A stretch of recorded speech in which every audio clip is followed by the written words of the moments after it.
விரைவாக சுமூகமாக தொகுதி பங்கீடு என்டிஏவில் முடிந்துவிடும். தேசிய ஜனநாயக கூட்டணியில் விஜய் வருவதா சொல்றாங்க, வருவாரா? தேசிய ஜனநாயக கூட்டணியில விஜய் வந்து இடம்பெறுவார்னு சொல்றாங்க, வருவாரா? பேச்சுவார்த்தை போகுதுங்க. எந்த ஒரு கூட்டணியும் பலப்படுவது சிறப்பாக இருக்கும் என்றுதான் நான் சொல்ல முடியும்.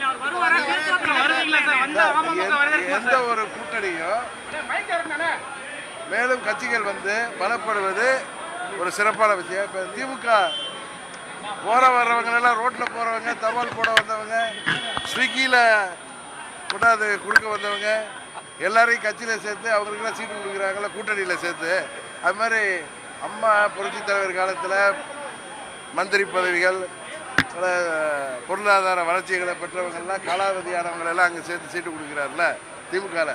அவர்களே அப்படி செய்யும் பொழுது என்டிஏ கூட்டணி வலுப்பெறுவது தமிழ்நாட்டிற்கு நல்லது.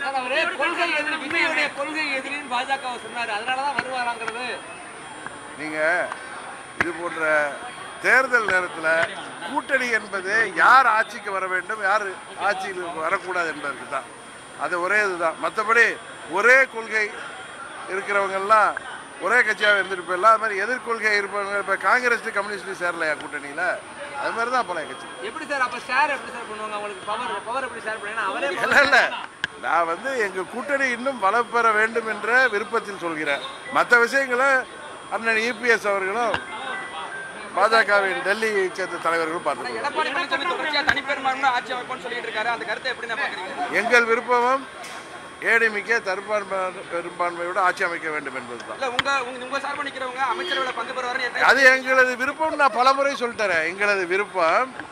அதே நேரத்தில் அதிமுக அறுதி பெரும்பான்மையோட ஆட்சி அமைக்க வேண்டும் என்பதும் தான் தமிழ்நாட்டிற்கு நல்லது என்று சொல்றாங்க. மோடியோ அமித்ஷாவோ வந்து தேசிய ஜனநாயக கூட்டணி தான் சொல்றாங்க. எடப்பாடி பழனிசாமியோட பேரை வந்து சொல்ல மாட்டாங்க. அதெல்லாம் சொல்றாங்களே, நிறைய அவங்க பேரெல்லாம் பிரதமரும் ஹோம் மினிஸ்டரும் சொல்றாரு. சரி வெற்றி வந்து பேசிக்கலாம். எத்தனை முறை பிரதமர் வந்தாலும், எத்தனை முறை பிரதமர்